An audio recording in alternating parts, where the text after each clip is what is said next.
Alex, again, I really do appreciate you coming on, man. It's an absolute pleasure to have you. Yeah, man. Thanks for having me. But I wanted to start here. What are Mm. some albums that have had like a very big impact on you as a musician? Yeah, there's there's this solo album by Vincent Gallo called When that I was obsessed with when I was about 19, I think. I must have played that CD to death. 'Cause, yeah, I can't remember how many times I had played it that one year. It was just like on repeat, like the entire year, basically. How often do you go back and revisit that album? Um, it's been a while. But I think the last time I listened to it was probably, I don't know, 5 years ago. And it still holds up, you know, it's still beautiful. It seems like it's time to revisit it, Alex, if I'm being honest. Five year gap in between, half a decade. That's pretty good. I think I'll wait 5 more years. Okay. All right. A whole on decade. I can appreciate that. I'm with you. Um, but you're an multi instrumentalist. I mean, in that has that always been the case? Were you always having your hands in different kind of whatever it might be, saxophone or drums or whatever it may be? I think it's more of a jack of all trades, master of none scenario. Um, uh, I think earlier on when I was playing in bands with other people, it's kind of just like I'm kind of like the sixth man on a basketball team. It's like, oh, he can kind of play forward. He can kind of like moonlight as a power forward, or oh, he's like kind of tall. He can moonlight for a center, that kind of thing. So I played a lot of different roles in bands before I started doing Dirty Beaches. So it's kind of funny. It's kind of just like being moved around like positions, and It's a good then position to be in, though. Have you ever handled anything? yeah, but I think now that I'm playing improvised music, I think it's a different um, discovery for me. It's more just you find aspects of yourself and avenues to explore whereas you didn't know that you could or had. Right, right. Being a multi instrumentalist, what are you most drawn to? Kind of hashing out an idea on. What are you going to, like a guitar or whatever it may Yeah, be? it's actually very interesting that you said that, like hashing out ideas. For me, it's like the last couple of years, especially during the pandemic, it has not been about ideas anymore. It's kind of it's kind of it's not mining for ideas. It's more just like practicing to be um I'll speak for myself. I don't know if this is the same for other people, but I have a lot of fucking voices in my head when I'm playing. So it's a lot of doubts, a lot of anxiety, and be like an example would be like when I'm improvising, I'm telling myself, you played this already, like, or you're just repeating yourself, or like, what the fuck are you doing? Do you even know what you're doing? Or like, I have these kind of voices in my head. So now it's like I have to calm down when I play. Um, so these instruments help me combat like different sides of myself. Like when I drum, it's a different kind of negativity. When I play piano, it's a different kind of voice. When I play saxophone, it's a different kind of voice that's nagging me. So I'm always trying to fight those voices. And if when I can reach the place where I'm not hearing those voices anymore, that's where I'm supposed to be. Do you feel like those voices are helping in some of a sense to draw out different inspiration while playing? I think when I was younger, I used to um, hate it. It's like I didn't understand what those voices were, and it's just like severe. What do you call it? Like severely self-conscious and not very confident.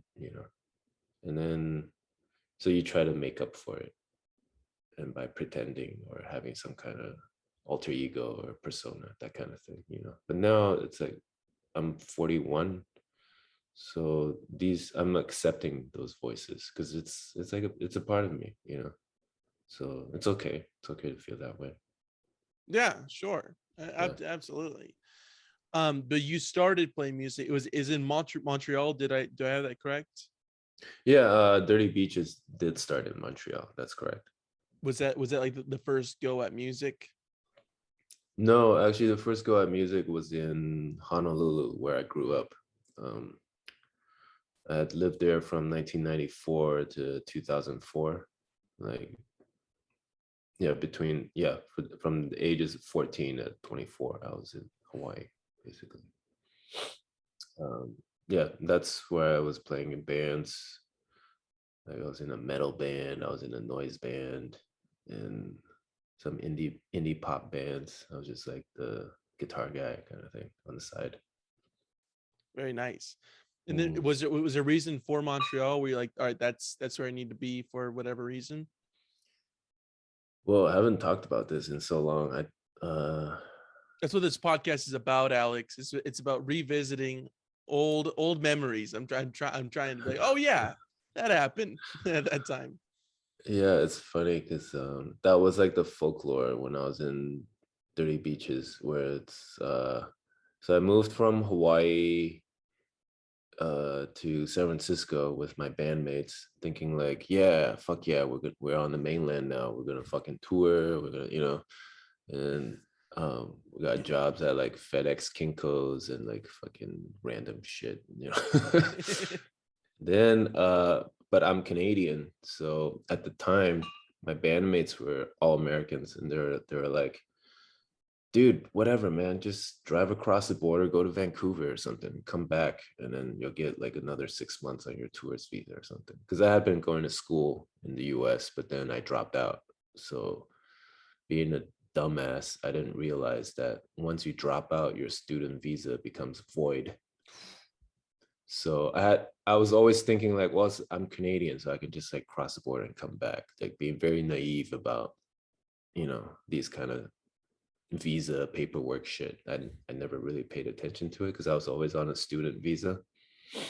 So went across the border, tried to come back, and they were like, "Where do you live? What's your address in Canada?" And I'm like, so I lied, and they caught me lying, and you know, told me that, do you know it's a federal offense to lie against a border agent, and blah blah blah blah blah. So they banned me. Uh, I was banned from entering the U.S. and I was stuck at the border between Vancouver and what is it, Seattle? Yeah, Vancouver-Seattle border. Man, Um, that's so yeah, no. man. So long story short, I'll save you the rest. Long story short, I couldn't get back to the U.S., so I went to a few different places, but I ended up in Montreal. Well, I That's mean, end of story. Yeah. and you did end up living there for real. You Yeah, did have an address I did have an address. at some Yes. point. I did. Are you glad that that kind of happened? I mean, in a way, I mean, like, that sucks, but in a way, it led you to doing Dirty Beaches. Yeah, I guess in hindsight, 2020, right? Sure. If that didn't happen, I would still be in San Francisco working at FedEx Kinkos, probably. I don't know. Who knows? And you said that was when was that? I mean, when did that kind of begin? That was 2004, 2005. Yeah, around that time. Very nice. Where did the name come from? Dirty Beaches. Um, I think I'm kind of like, I hardly remember. I can't really remember now. It was like a reference on a friend's lyric, actually. I had a friend in Montreal. His name is Dimitri, and he's of Greek descent, but Canadian. and he had a band called Postcards, and he had this song that was about, I mean, like his whole life, his dad was like, "You're Greek, you know, like you belong in Greece," and blah, blah, blah, even though he was born in Canada. So he had this fantastical image of the motherland, right? So the song he sang to me was about this man going back to Greece, and he's standing on this dirty beach, not knowing. He was like, "This is not my home. You know, this is." It's kind of like a Greek mythology. You're at the river of like forgetting all your past lives and not knowing where you're supposed to be, and just like a lost soul kind of wandering around. And I always loved that imagery. Um, so that definitely had an influence. So one of the lyric was like, "He goes home, walking over on a dirty beach," something like that. You know, I can't really. I'm paraphrasing, but it Yeah. just kind of.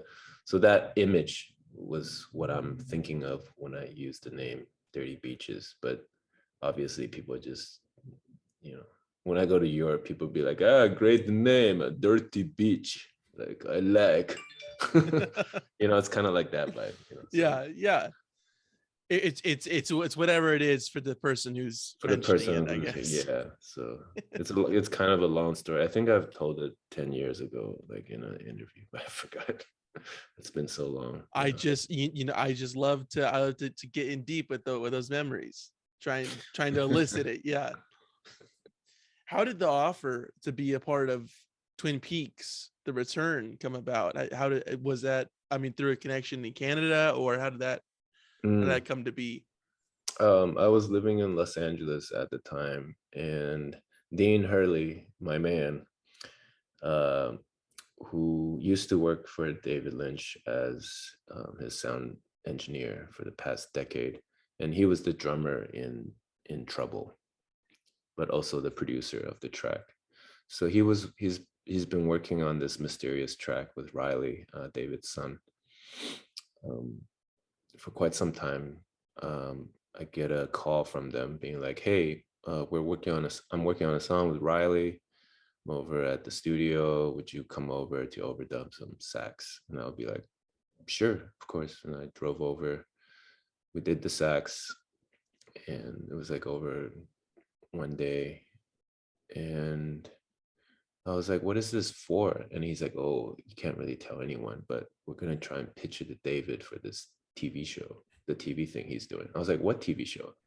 He's like, this was before it was announced, you know? So he was like, "When he's doing the Twin Peaks again." And I was like, "What?"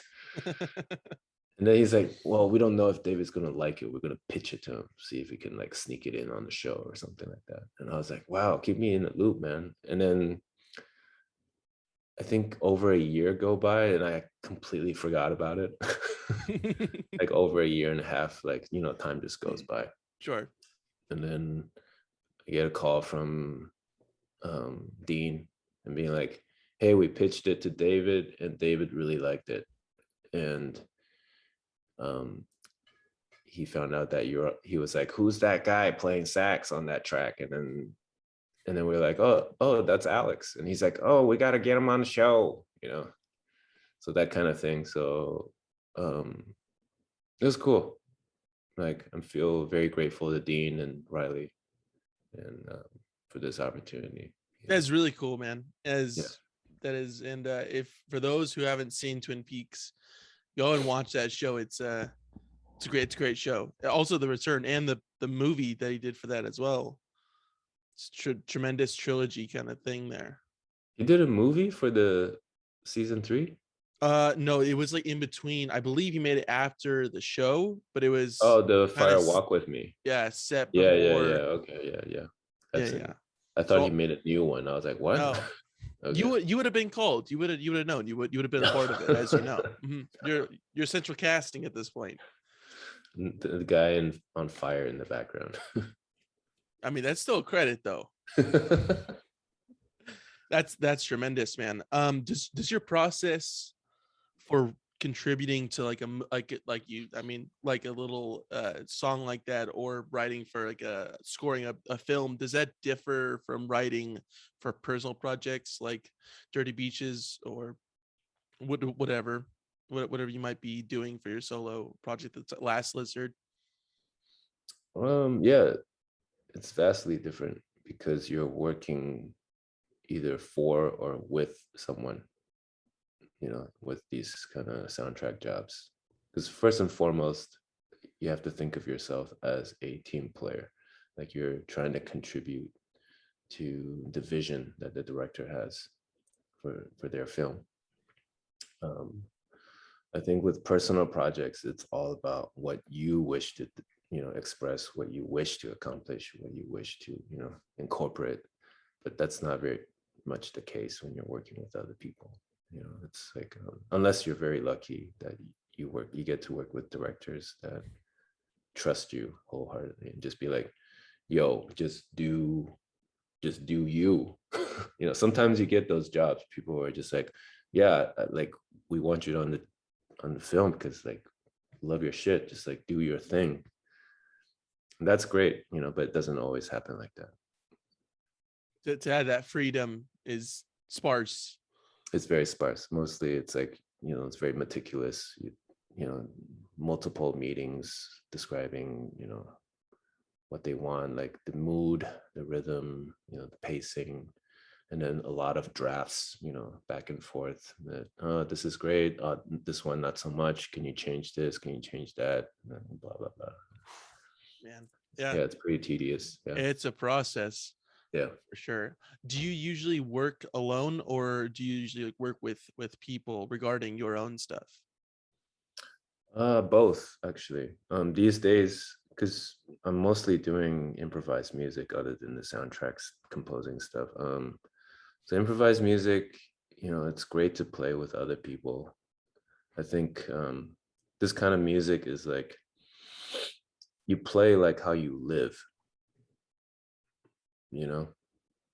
so how you are as a person gets revealed in the process of playing with other people. And I really, really enjoy that. Just everybody's different kind of walks of life, and then what they're bringing to the table. Like you said, it's represented within the music that they play. Yeah, I think of it like mountain climbing, like you're assembling a team and you're all tied by a rope. And, we all have our fucking baggages in our past and traumas, whatever.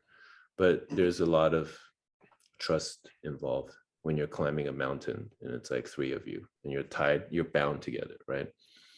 And you're making up the music on the spot and you're going as deep as you can. So there's like a lot of valleys and highs and lows. But sometimes people get tripped up with their ego. I want to go that way. Like, fuck you guys. I want to go this way, and this is all communicated non-verbally and in an abstract way. And you can hear the dissonance sometimes. And like, I'm not talking about music dissonance. I'm talking about like emotional dissonance when people are not paying attention to each other or disregarding each other on purpose. So you have a team of three people and then all of a sudden they're splitting. And then you have like, I don't know, two people over here and then there's one over there. And then you're like, yo, what should we do about that guy? And then sometimes, I don't know, should we go get him? It seems like he's fucking stuck. Or he's like, nah, you'll be fine. He'll meet us back later. It's like, it's kind of like an acid trip or whatever. Sometimes like, he's like, looks like he's like staring at that plant for like 20 minutes. Should we go get him? It's like, he's good. He's fine. Just leave him there. But it's like that. It's like sometimes you hear in the music, it's like they're trapped. It's like they're playing this weird thing that's going on for over 20 minutes. They don't know how to get out of it. And then someone blows up, it's like a huge crescendo or something, and then regrouping. So it's really like a journey when you play this kind of music. Yeah, I love your analogies. Like you're bound together. It's great. So yeah, no, I was totally following you. and sometimes I'm the one who's like stuck there. And then if I'm playing with friends, that's when the friendship and brotherhood, or Understanding. the understanding comes Yeah. in, because I'm like, oh God, what am I doing? Like, I don't know what I'm playing. I'm like this fucking insecure, thinking about all this shit that I was telling you about earlier, right? And then, the drummers or other horn players that I'm playing with, who I connect with, I would hear their sound. And for me, that's the emotional equivalent to someone reaching out their hand and being like, it's like, yo, I got you, bro. Don't worry. Like, fucking, let's go. Let's go. Back on track. Get Sure. back on track. And then the journey continues, because sometimes that moment in my head might just be like 5 seconds, but it feels like an eternity, because you're like, fuck, I don't know what I'm playing. I'm like, I got lost. Like you don't know where to go next. You don't know You where don't you're know next. where to go next, and you Yeah. just get lost, and people you play with, if you're connected, they can hear that. Mhm. And sometimes they go and help you, Yeah. Do you enjoy that feeling though of like not knowing where it's going, but you're working together simultaneously in different paths just to make something that's not even Yes. known? Yes, I would say, because this past 6 years, that's all I've been exploring. It's like the connection between the unconscious and consciousness. It's hard to go back to playing music where you know exactly where it's going, because it just seems like, wow, it's like, what's the fun in that? But it's just for me, not everyone likes that kind of, because it's really like, it's it, it's nauseous sometimes. Like, you're just really like, I don't know where the fuck this is going, and you have to really, like, I don't know, put your weight down and like take up the responsibility, because that's another thing, like, everyone's just waiting for the other person to do something. You're like, I'll just follow. It's like all this personality shit comes through, it's like completely exposed when we play. Some people are passive. Some people hog up a lot of space, don't give space to other people. They don't listen to other people. They just come in and it's like, like, it's like they're like that in real life. They talk It's over other people. They don't listen to other people. they don't wait to hear what somebody's saying. They're waiting to speak. Much like I am to you, Alex, right there. I just showed you. It's okay. You got like a half-second delay on the internet, so you're fine. Okay, good. Hopefully that'll show in the recording. Speaking of different people and different experiences coming through when you're doing a improv song, has your experiences within traveling kind of developed into what you're producing today? Yeah, of course. I think anything that we live through contributes to what we put out, obviously. Right. And it is interesting. I never really thought about that, like what the experiences that people go through are contributing to what the music that they're making. Yeah, I mean, ultimately, that's what we are, It's like, if we don't have memories, then what are we? I don't know. Was there a certain point that you knew that you wanted to just be like, all right, I'm just going to go and live at these different places and really just explore sound? I think when I was a child, that was not an option. It was more like, we're having trouble taking care of you, so why don't you go live with your uncle for a bit? Like that kind of thing.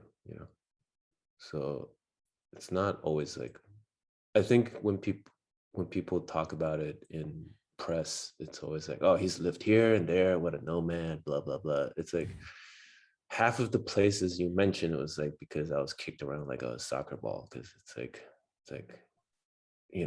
family issues, family problems, financial problems, circumstances.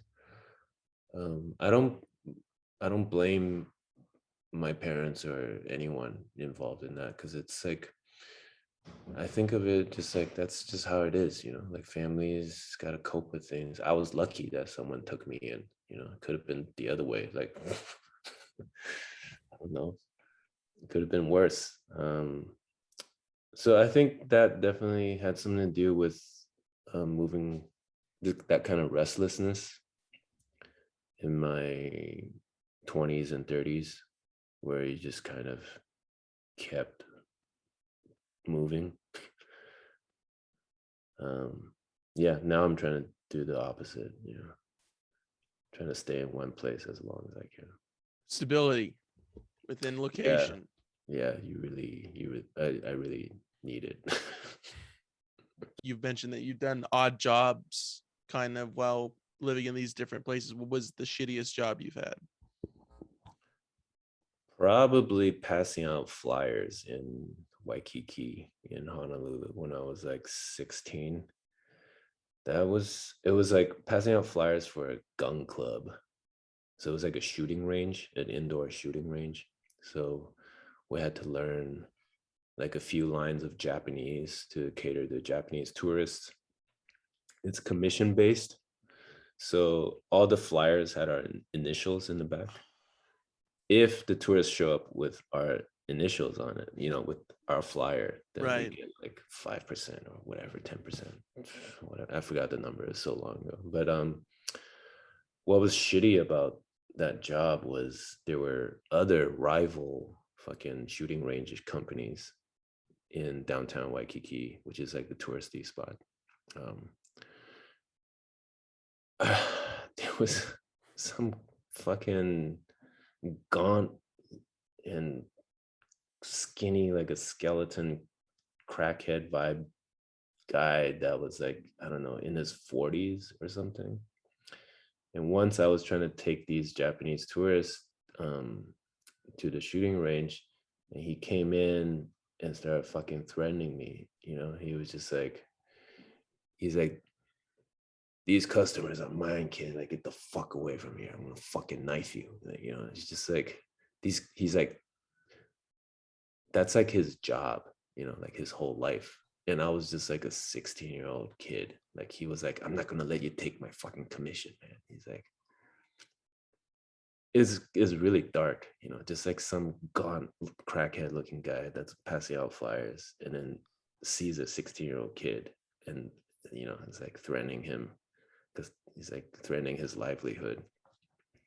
I told my boss about it. So my boss gave us these like walkie-talkies and said, next time those fuckers come around, fucking call for backup and like we'll come out and get you,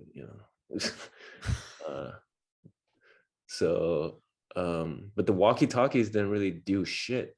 And instead it got turned into like a surveillance tool. Like sometimes we would just like get tired. So we sit down, I would like smoke a cigarette, and then my walkie-talkie would be like, Alex, get your ass up.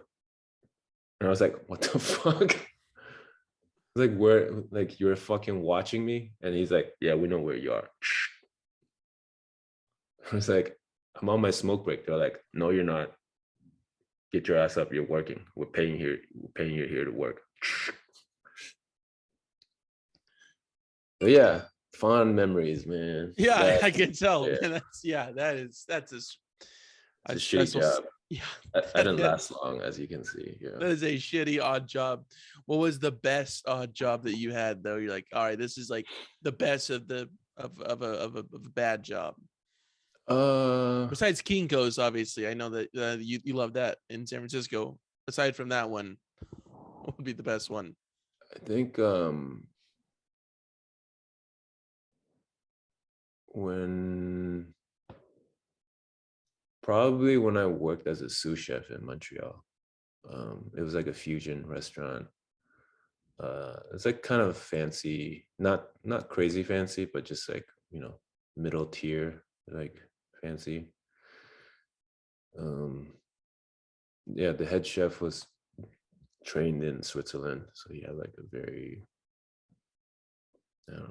high standard for presentation and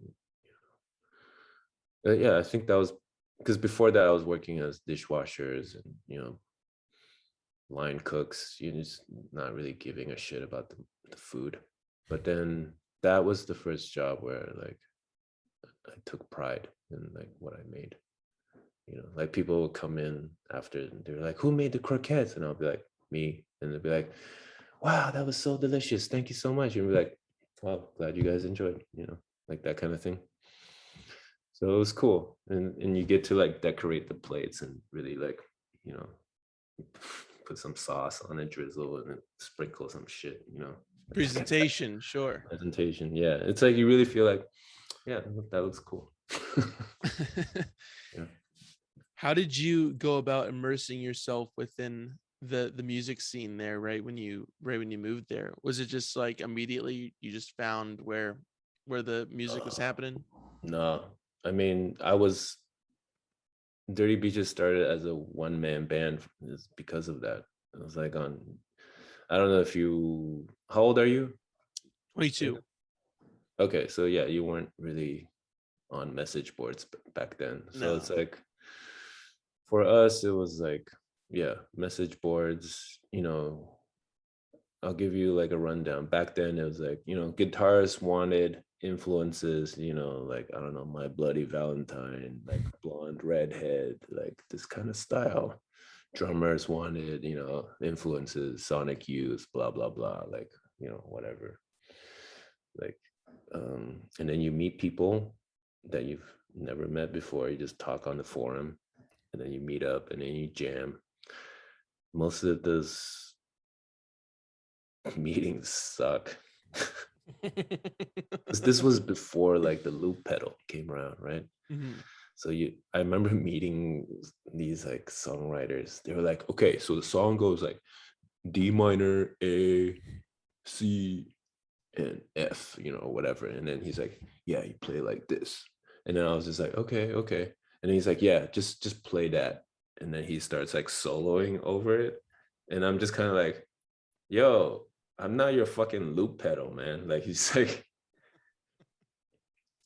so he's like, yeah, let's figure the song out. Let's figure the song out. And he's just like, he just wants me there to play the chords so well he can like noodle, And I was like, never meeting that guy again. Yeah, this guy was so fucking hard. when Yeah. when did you feel it started Dirty Beaches to take shape? When did you feel like there was like, okay, this is finally going in a direction that I want it to go in? Probably right after that, You I saw got the a loop alternative. pedal. Because I was not going to make someone else do that. That's like the shittiest fucking thing you can do to someone, And I'm sure people still do that. Oh yeah, let's jam. Yeah. And then just like force your friend to play like the same fucking 3-4 chords while you like solo over it. Some people are just like that, Like, yeah, you play like how you live, Some people just exploit other people. Yeah, it's a dark thing to be a part of, if you are. And if you're in that situation, get out of it. There's a brighter side to that. Are you talking to the That's to the viewers. future listener that's Yeah. like listening? Okay. But also you, Well, Alex. well, But we just like you know that. we just broke the fourth wall. That's cool. Yeah. Time travel. How often do you come back to an idea that you've shelved for a different song and come back to it like, oh, this could be incorporated into this? Mm, that's a good question, actually. Thank Yeah, you. I think ideas come and go. It's like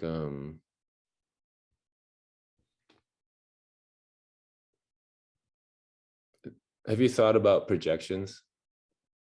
As in, like, As in like how we think of things in our head and then we project it onto the world. It's not always the same. oh yeah, the transferring of an idea from your brain to whatever you're Yeah. trying to do, an art piece or or a song in this sense. Sure. Or feelings even. It doesn't necessarily have to do with like concepts, you know. Sometimes it's like, let's say you meet a person that you're attracted to, and then you have some kind of idea about them. And then before these ideas become like real lived shared memories, they're just kind of growing in your mind, kind of. That's a projection. That's what I mean by projection. It's like it hasn't happened in reality, but you're thinking about it. Mm-hmm. And it's the same thing with an idea where it hasn't happened. It's just living in your head. And you have to ask yourself, as you're going like over time, like what these ideas actually mean. You know, sometimes these ideas are like fortune, what do you call that? They reveal the future in some weird way.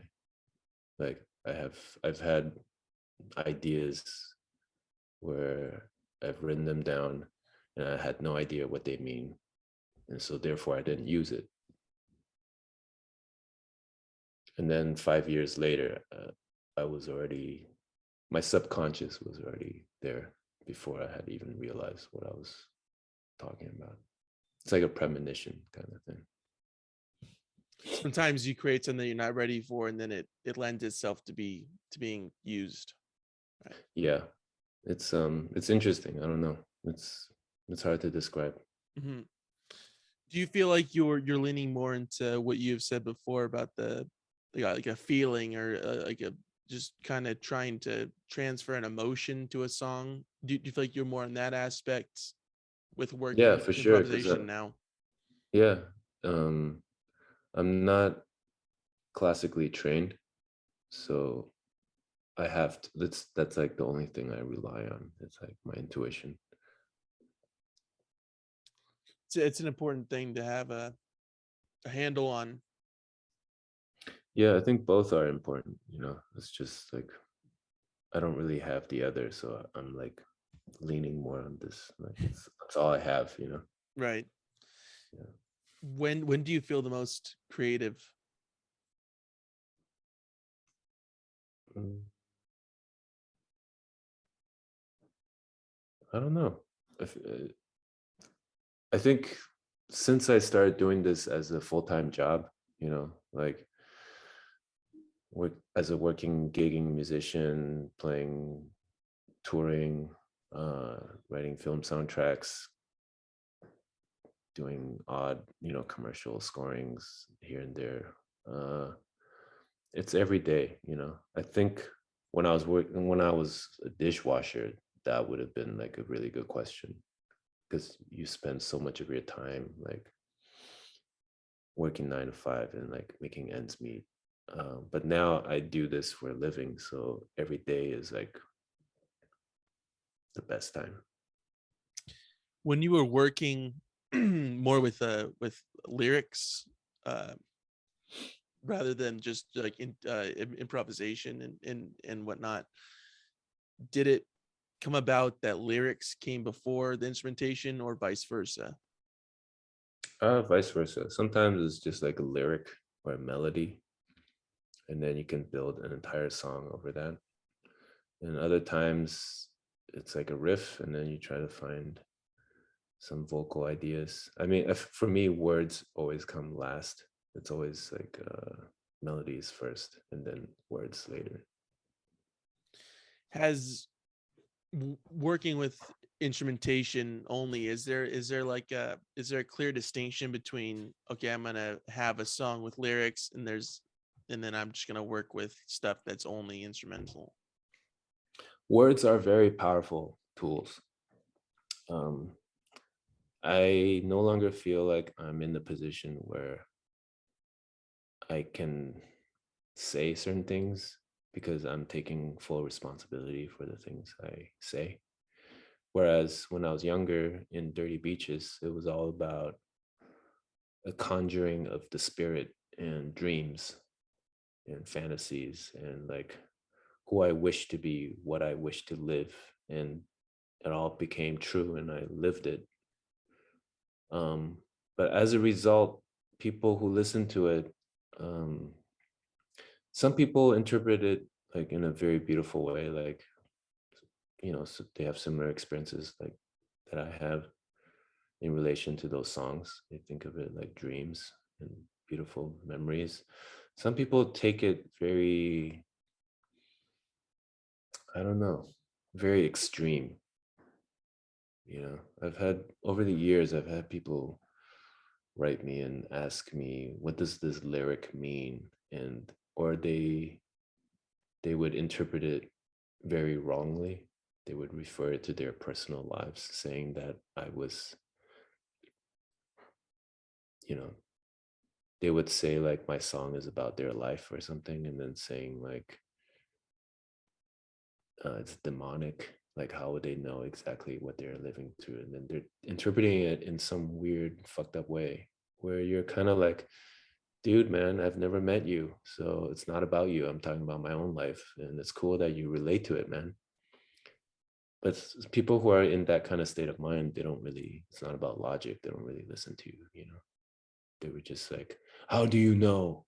Like, how do you know this? Like, who are you? And you just kind of like, are you just fucking with me, bro? Like, what? But people really take it the wrong way, take it out of context. What would you like your listeners to take away from the music that you create? I mean, ideally, it's like whatever they want, right?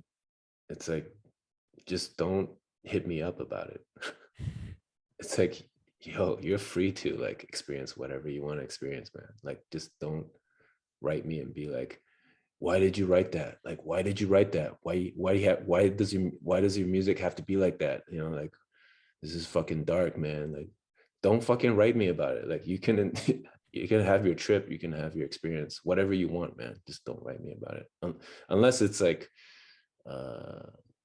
something pleasant you like to share. Like, this morning I got something really beautiful from a message from, let me see what this guy wrote. I'm not going to say his name, but Amenity of it, yeah. yeah. He said, hi, I just recently discovered your music, and I must say I am so obsessed. The Badlands album got recommended for me on Spotify and blah, blah, blah, blah, blah. But it made me think of the beautiful memories I shared with my mother before she passed away. And I want to thank you so much for creating this beautiful art. So like something like that, man. Like that, I was like, thank you, man. Wow. Like, I'm glad the music can be of service in that way. Like, that's like a beautiful thing, Yeah, it's very interesting that there's both ends of that. I mean, those are the extremely different things of like somebody just like, well, how'd you know that I'm going to this dark thing? And then it's, on the lighter side of like, yeah, this really conjures up feelings of like euphoria and nostalgia for a time that I've had in my life. Yeah, for sure, man. Wow. Yeah. That truly speaks to the power of music, of just what the response is, Yeah, sometimes it's really surprising in such a pleasant way, um it's, yeah, it's like, I remember there was this kid who came to like I think it was, fuck, I can't remember actually. I'm not sure if it was like Ann Arbor or Detroit or after a show, and he was like, yeah, I was going through a hard time like in my life. um my parents kicked me out, and I had my Honda Civic, and I was just like, fuck it. And I booked it. I drove from this town to this town, and I was just like, had your album on repeat. And thank you so much because you saved my life. Like, it was a really dark period of my life. And I was like, man, how old are you? And he was like, well, I'm 19. And I'm just like, wow. Just like stuff like that, like stories. I don't know. It's like, it was very real, and I appreciate them. It's like, it's very touching for me as the creator of the music to hear the many different lives that it has lived with other people, like playing in people's cars, having their own kind of lifetime, like in complete different scenarios. it's a really interesting way of looking at it. It's living its own life in Yeah. different people's as perspectives.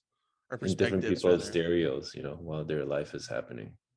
Wow. Yeah. Yeah. That's a crazy thought, Alex. I never thought about that. That's really interesting. I like that idea.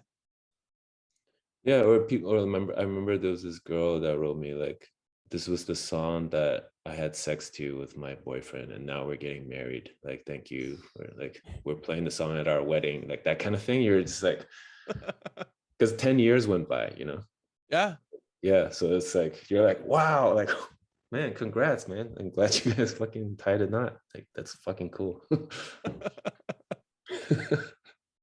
That's wild, man. Yeah, it's like like a whole fucking lifetime story. You're like, wow, that song went far. Yeah. Like really, really far.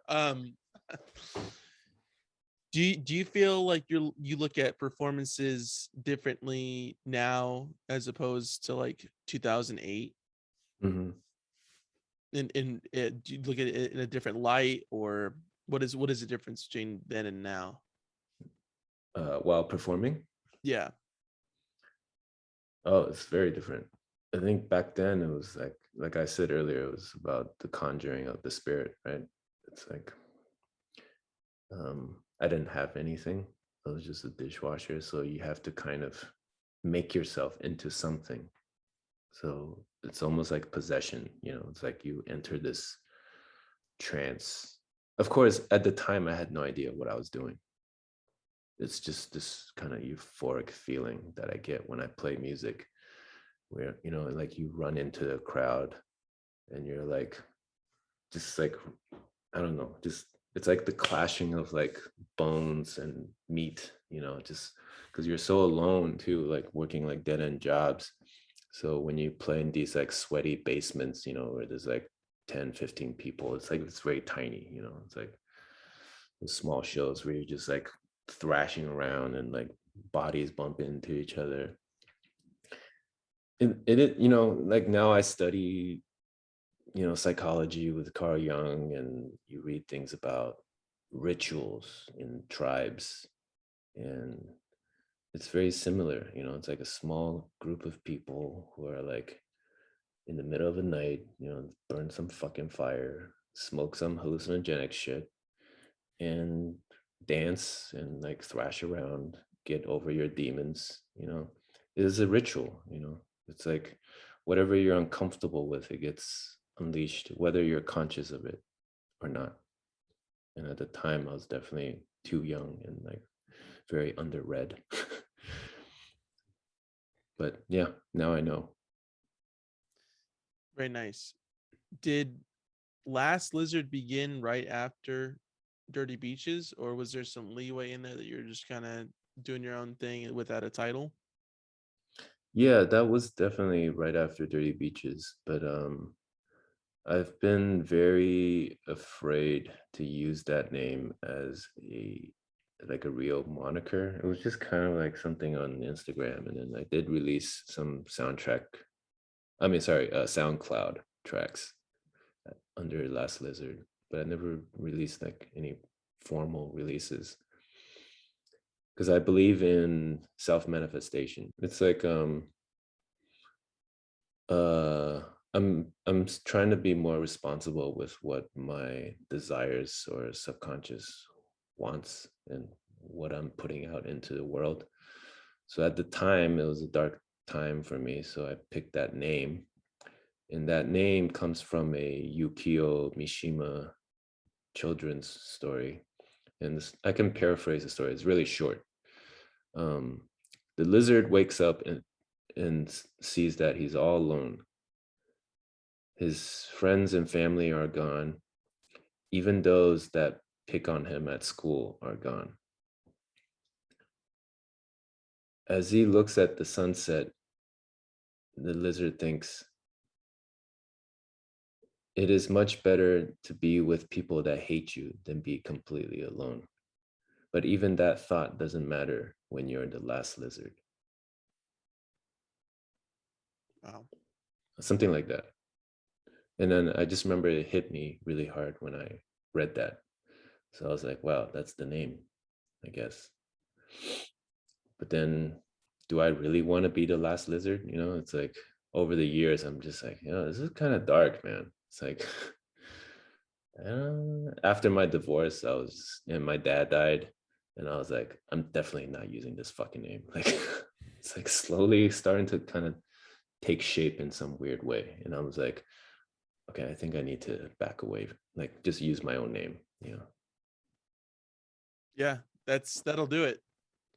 This is what's weird, it's weird what the unconscious does, the subconscious, you pick that name and then you start to become that character. Yeah. Do you view music making as a form of therapy, or just like getting through something For sure, like man. a traumatic For sure. experience? For sure. Yeah, I think it's all that and more. It's very powerful. If it hadn't been for music, what do you, I mean, like, do you think that you would have still tried to get at those feelings or aggression or whatever it may be through another art form? Yeah, probably cooking. Probably still be working as a sous chef, or hopefully upgrade to a chef or something. I don't know, because it's like we all have that manic energy, and it's like this fear clashing with desires, fear of being nothing, and then desiring so much more. Sure. Do you view Last Lizard and Dirty Beaches as just totally separate things, or is it all encompassing music?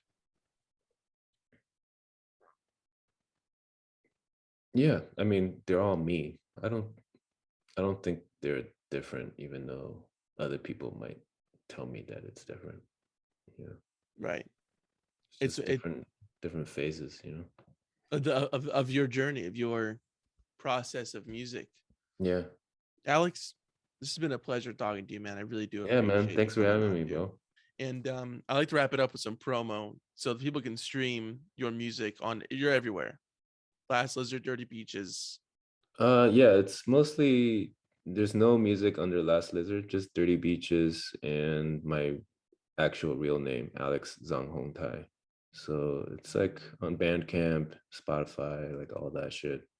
SoundCloud, YouTube, all that. Whatever, Yeah. whatever the preferred platform Whatever. is. Just Google it. They can probably find it. Yeah. Google. All right, there Yeah. it is. And where can the people go to like support you? Is there something they could buy or? Yeah, Bandcamp. If they go to alexzonghongtai.bandcamp.com, there's like every release I've made like every release that I've made by myself, it's on there. It's harder to find the collaborations because they're like under other people's labels or their artist names, so I don't have access to that. Right. But they're out there. They're out there. You They're can out usually there. find that on YouTube. Yeah, where people can just, if they're really curious about the catalog, I don't know, people can just go on Discogs or something. You can find like everything someone ever did. It's crazy. Yeah. That database is huge. So go to that as a reference. Yeah. And check out Twin Peaks: The Return on Showtime. Definitely worth it. You can see old Alex here tooting that horn. Alex, you're the man. Is there anything else we gotta plug before we stop recording here? I think that's it, man. Yeah, I don't have anything to. Oh wait, sorry. I do. For West Coast people, I am embarking on a small tour. First time in 2 years since the pandemic started.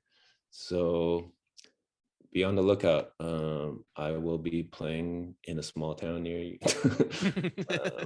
Portland, Seattle, Santa Cruz, LA, Austin. Oh, that's the Oblivion Access Festival. I'm opening for Grouper at a church. Grouper, the wow, it's the new band, correct? No, Grouper, Liz Harris. Okay, gotcha. Yeah. I'm Her thinking about music is something great. different. You should check out her music. I definitely will. Very, very beautiful music. Of course. Is there where would be the best place for people to keep up to date with those announcements? Yeah, mostly I just post stuff on my Instagram. That's like the only one that I haven't got rid of. I got rid of my Facebook, and I'm barely on Twitter. But Instagram is Last Lizard 808. You can find all the tour info, tour dates, like whatever release updates. So it's all posted there. Last Lizard Awesome. 808. There you go. Alex, thank you so much, brother. I appreciate you, Yeah, man. man. Thanks for having me, Didn't Jacob. talk, and I'll talk to you in a minute. All right.